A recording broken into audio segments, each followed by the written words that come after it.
السلام علیکم ورحمۃ اللہ وبرکاتہ۔ کیا حال ہے آپ سب کا؟ میں امید کرتی ہوں آپ ایمان اور صحت کی بہترین حالتوں میں ہوں گے۔ آج کا ہمارا سبق نمبر ہے سورۃ نساء ہے، آیت نمبر 122 سے ہم شروع کریں گے، تو چلیں پڑھتے ہیں۔ اللہم صلی علی محمد وعلی آل محمد کما صلیت علی ابراہیم وعلی آل ابراہیم انک حمید مجید۔ اللہم بارک علی محمد وعلی آل محمد کما بارکت علی ابراہیم وعلی آل ابراہیم انک حمید مجید۔ اعوذ باللہ السمیع العلیم من الشیطان الرجیم من ہمزہ ونفخہ ونفثہ۔ سورۃ نساء ہے، آیت نمبر 122 سے شروع کریں گے۔ والذین آمنوا وعملوا الصالحات سندخلهم جنات تجری من تحتها الانہار خالدین فیہا ابدا وعد اللہ حقا ومن اصدق من اللہ قیلا۔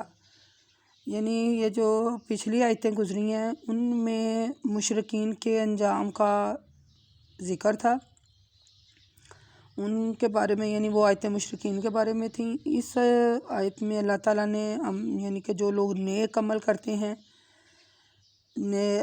تو ان کا انجام بتایا، یعنی نیک ایمان والے جو نیک لوگ ہیں نا ان کے بارے میں اللہ تعالیٰ نے اس میں فرمایا کہ والذین آمنوا وعملوا الصالحات، اور جو لوگ ایمان لائے اور نیک عمل کرتے رہے، ہم ان کو ایسے باغات میں داخل کریں گے جس کے نیچے نہریں بہہ رہی ہیں اور وہ ان میں ہمیشہ رہیں گے۔ یہ اللہ کا وعدہ ہے اور اللہ کا وعدہ سچا ہوتا ہے، اور اللہ سے زیادہ اپنی بات کا سچا کون؟ یعنی اللہ سے زیادہ اپنی بات کا سچا کون ہو سکتا ہے؟ یعنی اللہ تعالیٰ فرماتے ہیں والذین آمنوا وعملوا الصالحات، جو لوگ ایمان لائے ہیں اور نیک عمل کرتے رہے ہیں، اللہ تعالیٰ ان کو ایسے باغات میں شامل کریں گے جس میں نہریں بہہ رہی ہیں اور اس میں ہمیشہ رہیں گے۔ یعنی عمل صالح کرنے والے مومنین کے لیے دو نعمتوں کا خاص طور پر ذکر کیا گیا ہے، اور وہ ایسے باغات میں رہیں گے جن کے نیچے کیا ہے؟ نہریں ہیں، اور اس میں ہمیشہ رہیں گے۔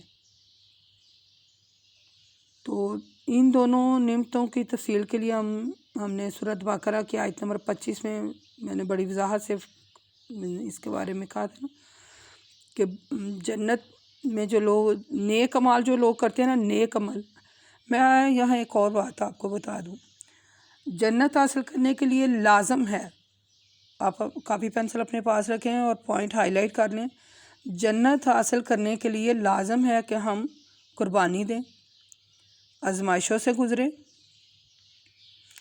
تلخ باتیں جو انسان کی زندگی میں برداشت کرنا، یعنی صبر کرنا، اور ان باتوں کے ریاکٹ میں، یعنی جو باتیں ہمیں سننے کو ملتی ہیں کوئی سی بھی گھریلو معاملات میں، باہر میں، یعنی اللہ کی خاطر صبر کرنا کہ اللہ میرے ساتھ ہے، قربانی دینا، آزمائش جو ڈالی گئی اس پر پورا اترنا، مصائب میں، تکلیفوں میں اللہ تعالیٰ کی مدد حاصل کرنا۔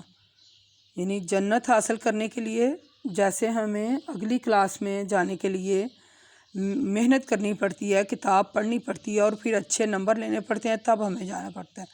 تو محنت کرنے کے لیے آپ کو پتہ ہے کہ کیا کرنا پڑتا ہے؟ محنت کرنے کے لیے اپنا ٹائم اس میں دیکھ لیں کہ کتنی ہمیں محنت کرنی پڑتی ہے اگلی کلاس میں جانے کے لیے۔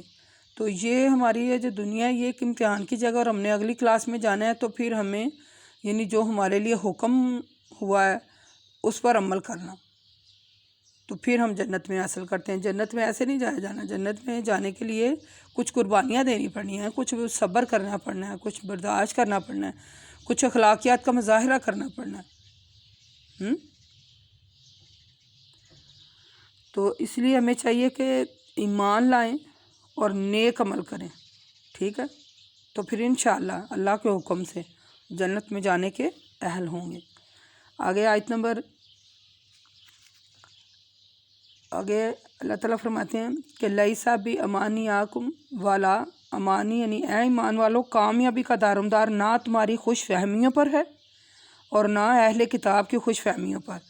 جو شخص بھی عمل کرے گا یعنی جو شخص بھی برا عمل کرے گا تو اس کو سزا ملے گی، اور اسے وہاں اللہ کے علاوہ اپنے لیے کوئی مددگار یا دوست نہیں پائے گا۔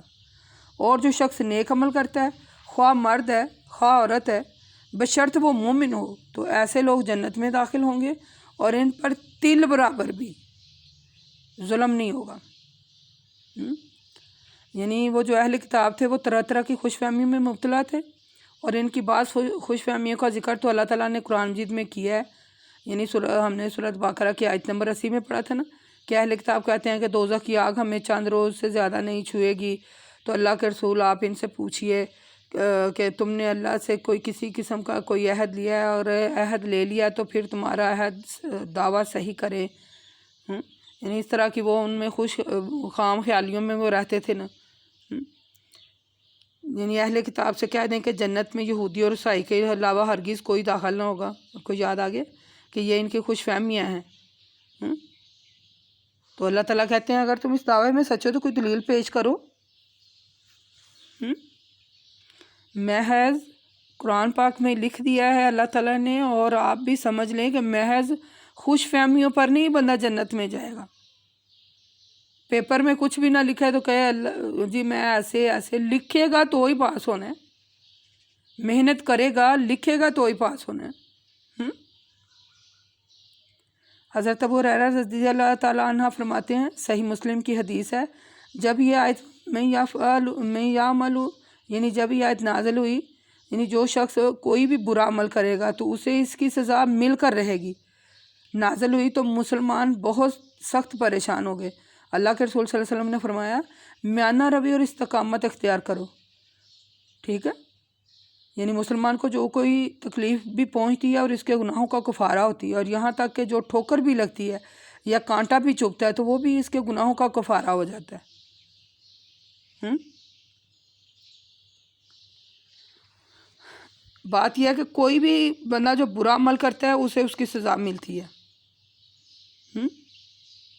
اور جو کوئی بھی اچھا عمل کرتا ہے اسے اس کی مثلا اس کا اجر ملتا ہے۔ یعنی اس حدیث سے معلوم ہوتا ہے کہ مسلمان کو بہت سے گناہوں کی سزا دنیا میں ہی مل جاتی ہے، جتنی مصیبتیں اسے پہنچتی ہیں وہ دراصل اس کے گناہوں کا کفارہ ہوتی ہیں۔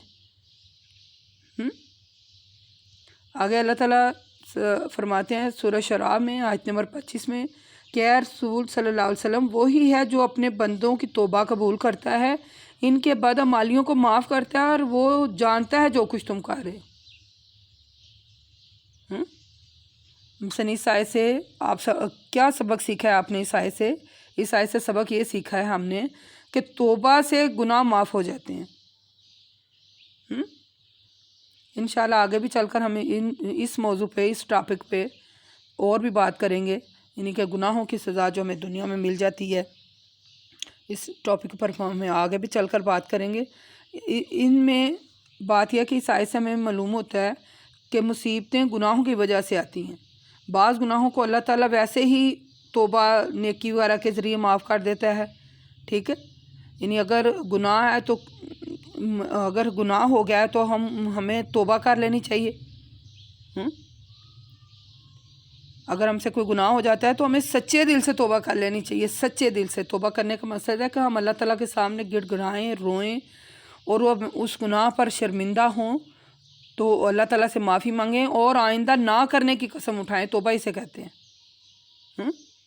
وَلَا يَجْعَلُوهُ مِن دُونِ اللَّهِ وَلِيًّا وَلَا نَصِيرًا، ان گناہ گاروں کو اللہ کے علاوہ نہ کوئی کارساز میسر ہوگا اور نہ کوئی مددگار کہ دنیا یا آخرت کے عذاب سے اسے کوئی بچا لے۔ یعنی جو شخص نیک عمل کرے، خواہ مرد ہے وہ عورت ہے، کوئی بھی ہے، یعنی مرد یا عورت کو ایک دوسرے پر کوئی فضیلت بیسک میں نہیں ہے۔ مرد بھی وہیں سے پیدا ہوا ہے جہاں سے عورت پیدا ہوئی ہے، یا جہاں سے عورت پیدا ہو رہی ہے ماں کے رحم سے عورت بھی وہیں سے پیدا ہو رہی ہے، لڑکی بھی وہیں سے پیدا ہوتی ہے اور لڑکا بھی وہیں سے پیدا ہو رہا ہے۔ باپ کے نطفے میں سے وہی نطفہ ہے جس میں لڑکی پیدا ہو رہی ہے جس میں لڑکا ہے، لیکن عمل کے لحاظ سے دونوں عمل اپنے اپنے ہیں۔ جو کوئی بھی زیادہ عمل کر جاتا ہے، مرد زیادہ عمل کرتا ہے وہ مثلا جزا کا حقدار ہے، عورت زیادہ عمل کر رہی ہے عورت جزا کی حقدار ہے۔ یعنی جو شخص، یہ اللہ تعالیٰ نے قرآن میں کہہ دیا ہے کہ جو شخص بھی نیک عمل کرے، خواہ مرد ہے عورت ہے، بشرط شرط یہ رکھیے کہ وہ مومن ہو تو ایسے لوگ جنت میں جائیں گے، ان کے ساتھ ذرا برابر بھی ظلم نہیں ہوگا، ذرا، نہ ان کی حق تلفی ہوگی، نہ ان کے ساتھ ذرا برابر بھی ان کے ساتھ ظلم نہیں ہوگا، ان کے اعمال کا پورا پورا اجر دیا جائے گا۔ اور اس لیے ہمیں چاہیے کہ خوش فہمی اور خام خیالیوں سے بچنا چاہیے، ٹھیک ہے۔ یہ دنیا کی زندگی میں ہم سے گناہ جو ہو جاتے ہیں ان کی توبہ کرنی چاہیے، اللہ تعالیٰ سے معافی طلب کرنی چاہیے، اللہ تعالیٰ معاف ہے، اللہ تعالیٰ غفور الرحیم ہے، اور اپنے عقیدے صحیح ہونے چاہیے۔ دیکھیں میں تو بار بار آپ کو کہتی ہوں، خاص کر عورتوں کو تنبیہ کر رہی ہوں، مرد بھی بیچ میں ہیں لیکن زیادہ تر عورتوں کو تنبیہ کر رہی ہوں کہ خدا را اپنی بیٹیوں کو آج کل کے دور میں ترجمے کے ساتھ قرآن پڑھنے کے لیے کہا کریں، کہ وہ ترجمے کے ساتھ قرآن پڑھیں، تاکہ آج کل کے میں نے دیکھا ہے کہ عورتیں بھی ایک جیسا کوئی سلسلہ نظر آ رہا ہے۔ تو میری آپ سے یہی میں امید بھی کرتی ہوں اور یہی درخواست بھی کرتی ہوں کہ خدا را صبح ایک آیت کا ترجمہ ہی پڑھ لیں، لیکن ترجمے کے ساتھ قرآن پڑھیں تاکہ خود آپ کو پتہ چل جائے کہ قرآن میں کیا لکھا ہے، اللہ تعالیٰ ہم سے کیا باتیں کر رہے ہیں، اللہ تعالیٰ ہمیں کیا بتانے کی کوشش کر رہے ہیں۔ ومن احسن دنیا دینا مما اسلم وجہ اللہ وہو المحسن، اور دین کے لحاظ سے اس شخص سے بہتر کون ہو سکتا ہے جو اللہ کے سامنے سر تسلیم خم کر دے، نیک عمل کرتا رہے اور ابراہیم کی ملت کی جو خالص توحید پر قائم ہے پیروی کرے، کیونکہ ابراہیم یکسوئی کے ساتھ اللہ تعالیٰ کی طرف متوجہ تھے۔ وَلِلَّهِ مَا فِي السَّمَاوَاتِ وَمَا فِي الْأَرْضِ وَكَانَ اللَّهُ بِكُلِّ شَيْءٍ مُحِيطًا، یعنی اللہ تعالیٰ نے ابراہیم کو اپنا دوست بنایا، اور کیونکہ اللہ اکیلے کی طرف رجوع کیا جائے، تاکہ مثلا اس کا مطلب ہے کہ آسمان میں اور زمین میں جو کچھ ہے سب کچھ اللہ کا ہے، اور اللہ تعالیٰ ہر چیز کو گھیرے ہوئے ہے۔ یعنی آپ غور سے پھر دوبارہ اس کا ترجمہ میں کرنے لگی ہوں، ذرا غور سے اس کا ترجمہ سنیں، یہ آیت نمبر 125 اور 126 ہے۔ اور دین کے لحاظ سے اس شخص سے بہتر کون ہو سکتا ہے جو اللہ کے سامنے سر جھکا دے، نیک عمل کرتا رہے اور ابراہیم کی ملت کی جو خالص توحید ہے اس پر قائم رہے، اس کی پیروی کرے۔ یعنی اوپر ذکر ہے کہ خاندانی شرافت وغیرہ کی وجہ سے لوگوں کو اپنے متعلق جو خوش فہمیاں تھیں نا، یعنی جیسے ہم نے سورۃ بقرہ میں پڑھا، ہم نے ابھی اس آیت میں بھی پڑھا کہ خوش فہمیاں اور خام خیالیوں کو چھوڑ دیں، آگے صرف آپ کے عمل چیک ہونے ہیں۔ عمل کیا ہے ہمارے، یعنی اس آیت میں اللہ تعالیٰ نے ایمان والے صالح کی نشاندہی فرمائی ہے، ٹھیک ہے۔ یعنی اللہ تعالیٰ فرماتے ہیں نا وَمَنْ أَحْسَنَ دِينًا مِمَّا أَسْلَمَ وَجْهَ اللَّهِ، دین کے لحاظ سے اس سے بہتر کون شخص ہو سکتا ہے جو اللہ کے سامنے اپنا سر مثلا جھکا دے، اس کے احکامات کو، یعنی کہ اس کے جو اللہ تعالیٰ نے احکامات ہمارے لیے نازل کیے ہیں اس پر عمل کرتا رہے۔ اور کون ان پر عمل کرتا رہے گا؟ جو سر کو جھکائے گا، جو دین ابراہیم پر عمل کرے گا، جو اللہ تعالیٰ کی توحید یعنی جو توحید ہے یعنی شرک سے باز رہے گا۔ وَاتَّخَذَ اللَّهُ ابراہیم خلیلا، وہ اور ابراہیم علیہ السلام جن کو اللہ تعالیٰ نے اپنا خلیل بنایا۔ اس آیت میں اللہ تعالیٰ نے بتایا کہ ایمان اور صالح عمل آخرت میں نجات کا سبب ہے۔ صالح عمل جو ہے ہم نے سورۃ آل عمران میں پڑھا تھا نا، ابراہیم نہ تو یہودی تھے، نہ عیسائی تھے، نہ مشرکین میں تھے، بلکہ وہ کیا تھے؟ وہ بس اللہ تعالیٰ کو ماننے والے اور مسلم تھے۔ یہ آیت نمبر 125 تک ہم نے 26 تک اس میں یہی پڑھا ہے کہ اللہ تعالیٰ کے سامنے سر جھکائیں۔ جو اللہ تعالیٰ نے احکامات، میں نے بارہا دفعہ اپنی ویڈیو میں کہا ہے کہ اللہ تعالیٰ نے جو ہمارے لیے قرآن پاک نے ہمارے لیے، یعنی میرا ایک عورت ہونے کی حیثیت سے جو میرے لیے قرآن پاک میں احکام آئے ہیں، مجھے سر کو جھکا کر ان کو تسلیم کرنا چاہیے۔ اگر میں مثلا میرا ٹارگٹ جنت ہے، میری منزل جنت ہے، تو مجھے جو میرے لیے اللہ تعالیٰ نے حکم نازل فرمائے ہیں مجھے ان حکم کو ماننا، ٹھیک ہے، ان حکم کو ماننا اور ان پر کاربند رہنا ہے اور اپنے پچھلے گناہوں کی معافی ماننی ہے، ٹھیک ہے۔ یعنی ہمیں صحیح مسلمان بننا ہے، صحیح نیکیاں کرتے رہنا ہے، ٹھیک ہے، شرک سے باز رہنا ہے، سمجھ آ گئی؟ تو ہماری اللہ تعالیٰ سے دعا ہے کہ اللہ پاک ہمیں اپنا فرما بردار بنا لے. اے اللہ ہماری جو زندگی ہے وہ ایمان پر گزرے اور ہماری موت بھی ایمان پر آئے. آج کا سبق یہی تک کافی ہے. وَمَا إِلَيْنَا إِلَّا الْبَلَاغُ الْمُبِينُ وَقُولُوا قَوْلِي هَٰذَا لِي أَسْتَغْفِرُ اللَّهَ أَسْتَغْفِرُ اللَّهَ أَسْتَغْفِرُ اللَّهَ. اگر آپ کو کسی بات کی اس میں سمجھ نہیں نہ آتی، میری بات کی کسی کی سمجھ نہیں آتی، تو آپ بے شک کمنٹ کر لیا کریں. اور اس سے بھی بہتر ہے کہ جو میں آیت کا نمبر بتاتی ہوں یا جو کوئی حوالہ دیتی ہوں، آپ خود اس کو ترجمے سے پڑھیں.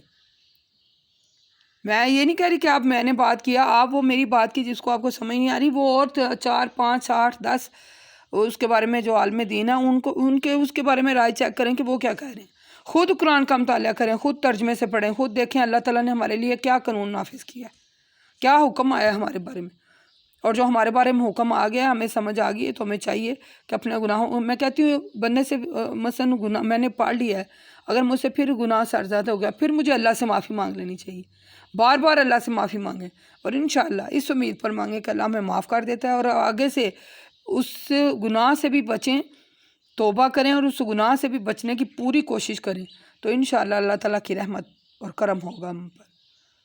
وَمَا إِلَيْنَا إِلَّا الْبَلَاغُ الْمُبِينُ وَقُولُوا قَوْلِي هَٰذَا لِي أَسْتَغْفِرُ اللَّهَ أَسْتَغْفِرُ اللَّهَ أَسْتَغْفِرُ اللَّهَ. السلام علیکم ورحمۃ اللہ وبرکاتہ.